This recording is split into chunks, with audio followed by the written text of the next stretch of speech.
Some of it has been just organic. You'll see the debate last night, for instance. A live interview. It is a little bit like a live interview. Anything can happen. That's right. So you mentioned the other side of the race. So The candidate was invited to participate, as well as the national committees. So a handful joined us from the beginning. Mitt Romney was one of the very first, and we have been excited to see how he's been using it. He's used it in a lot of different ways. He's been using it to break news. He's used it to engage with his supporters, to ask real time to the accusations and the situations going on. You know, when I was in politics and I started my career working on political campaigns in the 90s, rapid response meant responding to an opponent or an accusation within that news cycle. So literally within that 24-hour period. You know, we have 140 characters to work with. What's going to happen? Sure. It's interesting because what we've done at Twitter is to provide as much transparency as possible in our advertising platform. And so unlike any other advertising unit on the web, we are now allowing campaigns to automatically enter a customized disclaimer into the product. So when you hover over this ad promoted by Mitt Romney, for instance, if you hover over that campaign, that tag, you'll see paid for by Mitt Romney for president. So this is an indication to the users that this is a different sort of ad. This is a political ad. We're showing you this disclaimer. And what we're seeing, frankly, very, very high rates of engagement. People appreciate that. And it also draws the eye, draws the attention to the ad. So that's something that's new about our product. We're also designating our political ads with a purple check. So long-time Twitter users will note that most of our promoted products, or all of our promoted products, use an orange check mark. But if it's political, if it's regulated, and they can't just. We don't think so. Now, again, these disclaimers are only for the paid, the promoted tweets, and of course, the great majority of the tweets that electeds are putting out are organic. They're just the things that they're talking about or tweeting about throughout the day. So we don't think it will. I think the only limitations here are common sense and learning the platform. It is still new to a lot of people, and we need to do a good job of sharing our best practices with what we call our VITs, our very important tweeters, and also with all of our users, because they're all, of course, very important. And a lot of that may seem like common sense, but it's include a link with a photo or with some place that you want to drive users to, include a hashtag. Make sure you keep your content fresh and update and send out new tweets periodically throughout the day. Have calls to action. Ask questions. So there are a few things that we're learning as we go with the organic and with the paid Campaigns versus U.S.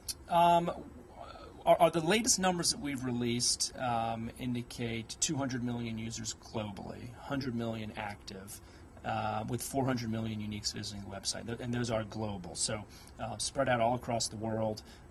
We have heavy concentrations in the United States, in Japan, in the aftermath of the riots in the UK, and for disaster relief and during the variety of disasters that have occurred over the last few months. So you're seeing it used everywhere, just organic tweeting. Sounds great. And the last question coming kind of full circle. So recently, I believe 2 days ago, you hired Mindy Finn, co-founder of Engage.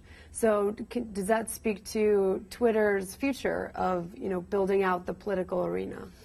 It does. We were thrilled to welcome Mindy Finn to Twitter. She believes that not only is the Twitter platform hugely important to political discourse, but we also see it in terms of a business opportunity. Clearly, it's a very important vertical to us, which is why we're building out this team here in Washington. So you were live on Intercast Network. That was Pete Greenberger from Twitter.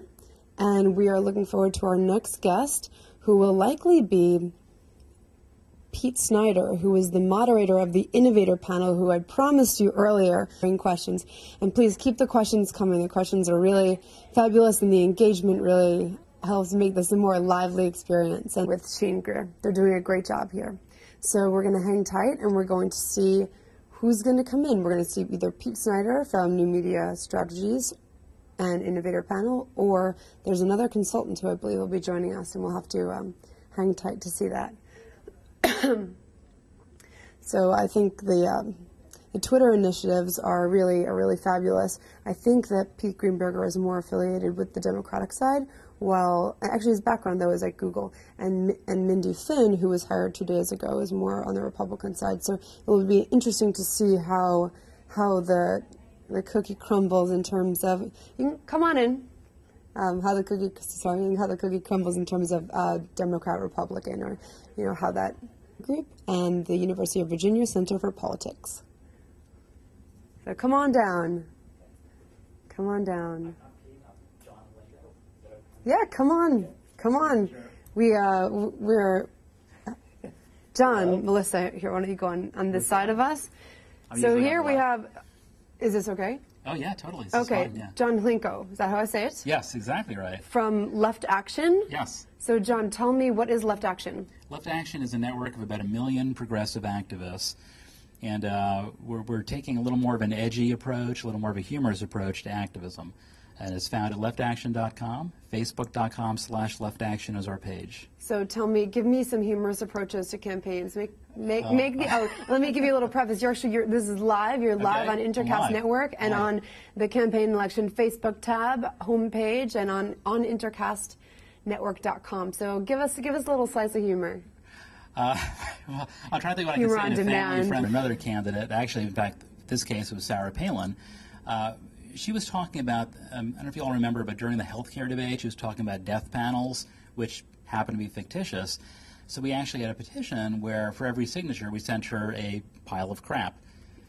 Now I should Very innovative technology here, Mr. Yeah, Hlinko. but now the crap actually was, well, we wanted to build the world's largest pile of crap. We did actually send it to the farmers, and hopefully it did some good. But we try and have some fun and try and have a little more of an edge and try and be a little more aggressive on the progressive side. So in this aggressive approach, do you have any? What reactions have you received? Angry? Have some of them taken it? I'm sure some have been angry. Have some of them actually taken it in stride and played along a little bit?